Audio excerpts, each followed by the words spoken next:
जय हिंद। बिहार भूमि सर्वेक्षण में जो वंशावली बन रही है उसको कैसे बनाना है, इसका फॉर्म कैसे भरना है, क्या क्या उसमें भरना है और कोई भी गलती ना हो, इसलिए इस वीडियो को पूरा देख लीजिए। इधर आप देख सकते हैं कि यहाँ पर जो है ये फॉर्म है और इसको मैंने यहाँ पे भर के दिखाया है। एक एक चीज़ मैं आपको समझा दूंगा। साथ ही आपका अगर मान लीजिए 1 2 3 रैयत के जो हैं 4 या 5 या 6 पुत्र या पुत्री हो, तब आपको क्या करना है सब इस वीडियो में आपको समझा दूंगा। आपसे गलती ना हो इसलिए वीडियो को पूरा देख लीजिएगा। साथ ही अगर आपका पुराना खतियान है उसको कैसे ऑनलाइन डाउनलोड कर सकते हैं इस पर भी बात करेंगे। लेकिन चैनल पर पहली बार आए हैं तो जल्दी से चैनल को सब्सक्राइब कर दीजिए। तो देखिए, सबसे पहले ये फॉर्म भरने के लिए आपको एक वंशावली बनाना पड़ेगा। वंशावली बनाने के लिए कुछ नहीं, बस आपको एक पेज लीजिए, एक ब्लैंक पेज लीजिए, खाली पेज लीजिए, उस पर देखिए कैसे आपको बनाना है। तो देखिए, सबसे पहले आप ऊपर लिख दीजिए वंशावली। उसके बाद आपका जो राजस्व ग्राम है उसका नाम लिख दिए। जैसे यहाँ पे मैंने राजस्व ग्राम जो है वो लिख दिया है हंसराजपुर।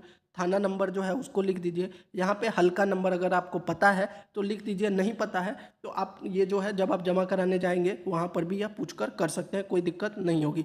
पता है तो आप लिख दीजिएगा। पुलिस थाना जो भी है, जैसे यहाँ पे एकमा है तो एकमा लिख दिया, अंचल जहाँ पे है वो है, और जिला जो है सारण लिख दिया। अब यहाँ पर जो रैयत है उनका नाम है रंजीत सिंह। रैयत का मतलब जिनके नाम पर जमीन है। जैसे कि बिहार में जो है 90 से 95% जमीन जो है दादा परदादा के नाम पर रहता है और उनकी मृत्यु हो जाती है। अब मृत्यु हो गई है तो उनका क्या है, एक वंशावली बनेगा कि उनके परिवार में कौन कौन उनका उत्तराधिकारी है। तो ये हो गए, मान लीजिए रंजीत सिंह है, इनके 4 पुत्र हैं, जिसमें 3 पुत्र हैं और 1 पुत्री है। यह हमने उदाहरण ले लिया, हो सकता है 2 हो 3 हो, लेकिन हमको चारों लिखना है, पुत्र और पुत्री, ये चारों को लिखना है। मतलब पुत्र का भी नाम लिखना है और पुत्री का भी।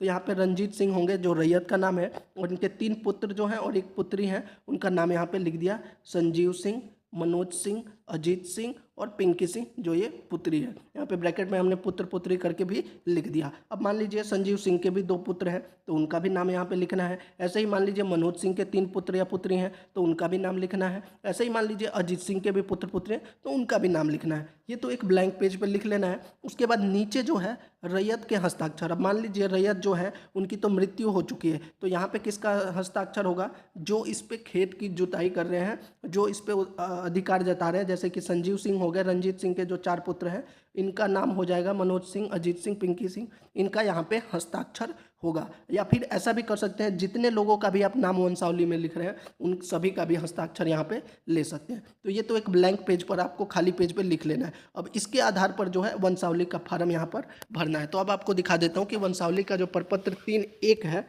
इसको कैसे भरना है। तो देखिए, इसमें जो लिखा हुआ है उसको एक एक करके मैं आपको अच्छे से समझा देता हूँ। सबसे ऊपर इसमें क्या लिखा हुआ है, तो सबसे ऊपर इसमें लिखा हुआ है यहाँ पे बिहार विशेष सर्वेक्षण एवं बंदोबस्त तकनीकी मार्गदर्शिका।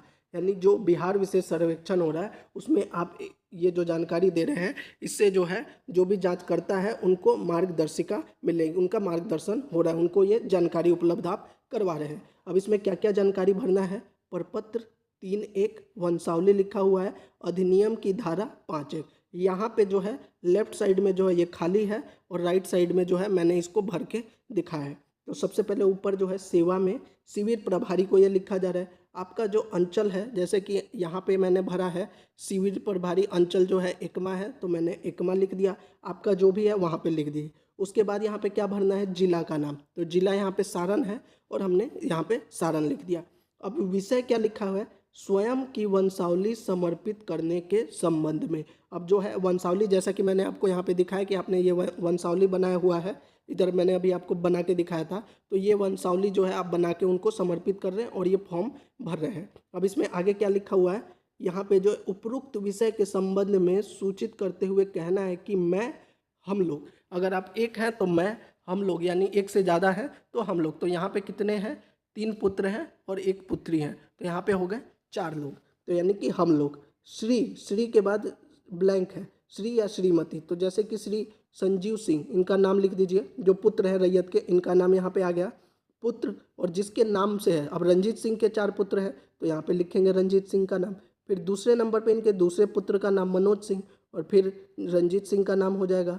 फिर श्रीमती, जो भी अगर पुत्री है तो पुत्री, लेकिन यहाँ पे 3 कॉलम है और यहाँ पे 4 है, इसीलिए मैंने ये ब्लैंक भरा हुआ है कि अगर मान लीजिए यहाँ पर तो 3 लोगों का ही जगह दिया हुआ है, लेकिन 4 है या 5 है या 6 है, तो क्या करना है। तो इसके लिए आपको कुछ नहीं करना है, ऐसे एक खाली पेज लेना है, जैसे कि ये मैंने यहाँ पे लिया है, और यहाँ पे आप 4, 5, 6, 7 जितने भी लोग हैं उन सभी का जो है जानकारी यहाँ पर लिख सकते हैं। जैसे यहाँ पे मैंने 4 लोगों का लिखा है, संजीव सिंह पुत्र हो गए रंजीत सिंह के, मनोज सिंह पुत्र रंजीत सिंह, अजीत सिंह पुत्र रंजीत सिंह के, पिंकी सिंह पुत्री हैं रंजीत सिंह। तो यहाँ पे इसीलिए मैंने अलग से इसको भरा है। चाहता तो मैं इसी को भर के दिखा सकता था, लेकिन मैंने अलग से इसीलिए भरा है क्योंकि यहाँ पे 3 के लिए जगह है और यहाँ पे 4 है। तो आप ये जानकारी भर दीजिए। उसके बाद यहाँ पर चाहे तो आप पत्नी का नाम भी लिख सकते हैं, और नहीं है तो यहाँ पर डैश कर दीजिए। उसके बाद निवासी मतलब आपका जो यहाँ पे ग्राम है उसका नाम लिख दीजिए। उसके बाद आगे लिखा हुआ है ग्राम, वही गांव का ही नाम लगभग सेम ही होता है, वही थाना का नाम लिख दीजिए। और अंचल जो हमने ऊपर लिखा था उसी को लिख दीजिए। फिर जिला जो हमारा है सारण है, तो सारण आपका जो जिला है वह लिख दीजिए। जाति आपका जो भी है, ब्राह्मण, राजपूत है, यादव है, जो भी आपका जाति है वह आप यहाँ पे जाति के अनुसार लिख सकते हैं। उसके बाद आगे है ने भूमि जिसका विवरण आवेदन के साथ संलग्न पत्र 11 में अंकित है कि स्वर्गीय, अब जैसे कि रंजीत सिंह जिनका नाम है, इनकी मृत्यु हो चुकी है, तो यहाँ पे स्वर्गीय, उसके बाद इनका नाम यहाँ पे लिख देंगे। यहाँ पे मैंने लिख के दिखाया हुआ है कि स्वर्गीय रंजीत सिंह। अब रंजीत सिंह के भी पिता के नाम, यानी कि अभी जो है ये संजीव सिंह, इनके दादा का नाम, यानी कि रंजीत सिंह के भी पिता का नाम। तो मान लीजिए रंजीत सिंह के पिता का नाम क्या हो गया, मनजीत सिंह, हमने मनजीत सिंह लिख दिया।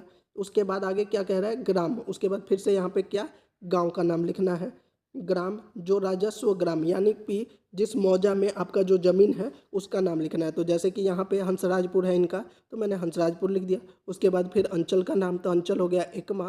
फिर जमाबंदी संख्या, अब जमाबंदी संख्या अगर आपको पता है तो लिख दीजिए। आपका जो वो पेपर होगा जो उस पर लिखा रहता है, अगर आपको समझ में नहीं आ रहा है तो इसको आप छोड़ दीजिए, इसको आप जमा कराते समय भी वहाँ पे पूछकर लिख सकते हैं। उसके बाद जो इसमें आगे है, में प्रविष्ट थे कि dash, fill in the blanks है। फिर खतियान, अब यहाँ पे कौन सा खतियान है, तो ठीक है यहाँ पे डैश करके खतियान पर टिक कर दिए। अगर आपका ज़मीन दान का है या केवाला का है तो यहाँ पे वो लिखना है। तो यहाँ पे मान लीजिए केवाला का ज़मीन है तो लिख दिया हमने केवाला खतियान में अंकित खाता संख्या। अब यहाँ पे अंकित खाता संख्या क्या होगा, यहाँ पे जो खतियान को जो सीरियल नंबर होता है उसी को बोलते हैं अंकित खाता संख्या। तो खतियान में जो खेत का जो सीरियल नंबर होता है उसी को यहाँ पर बोलते हैं। तो अगर मान लीजिए इसमें लिखा हुआ है 56 हो गया तो 56 लिखिए। उसके बाद खेसर संख्या जो प्लॉट नंबर होता है उसको बोलते हैं खेसर संख्या। और रकबा का मतलब होता है कि मतलब कितना, तो एकड़ में या हेक्टेयर में या डेसिमल में जिसमें भी है वह यहाँ पे रकबा के आगे लिख दीजिए। तो मान लीजिए यहाँ पे 14 डेसिबल है तो 14 डेसिबल। उसके बाद यहाँ पे लगान, कितना लगान आप देते हैं, जैसे 420 रुपया देते हैं, जितना भी लगान आप देते हैं उसको लिखना है। को उत्तराधिकारी, तो उत्तराधिकारी तो है नहीं, उत्तराधिकारी है स्लैश में बंटवारा, तो ये बंटवारा नहीं हो रहा, हम उत्तराधिकारी वंशावली दिखाने तो हम लिखेंगे यहाँ पे उत्तराधिकारी पर टिक करके के आधार पर हित अर्जित किया है। उसके बाद जो ये आगे जानकारी है उसको सेम रहने दीजिए। उसके बाद जो नीचे है आपको साइन कर देना है, और इसके साथ में ही जो है आपको जो है ये वंशावली का जो आपने भरा था इसके साथ में लगा देना है। ध्यान रहे इसके अलावा कौन सा आपका फॉर्म भरा जाता है, तो वो प्रपत्र 2 जो होता है वह किस लिए होता है, इसमें आपको अपने ज़मीन का विवरण देना होता है कि कितना ज़मीन है, कहाँ कहाँ पर है, इसका विवरण जो है प्रपत्र 2। और इसी के लिए जो है हमारा ये वंशावली बनता है कि जो प्रपत्र 2 में ज़मीन है उसके जो उत्तराधिकारी है, जो वंशावली है, जो वंश है जिसका अधिकार है वो इसमें लिखा जाता है। तो ये तो हो गया आपका वंशावली की जानकारी, और कैसे आपको वंशावली बनाना है यह बता दिया हमने। अगर अभी भी इसमें कुछ डाउट है तो आप हमसे पूछ सकते हैं कमेंट बॉक्स में। साथ ही इसके अलावा जो आपका ये खतियान है, पुराने से पुराना खतियान है, इसको आप ऑनलाइन कैसे डाउनलोड करेंगे अगला वीडियो देख लीजिएगा, क्योंकि ये ऑलरेडी जो है 10 मिनट का वीडियो हो चुका है। जय हिंद।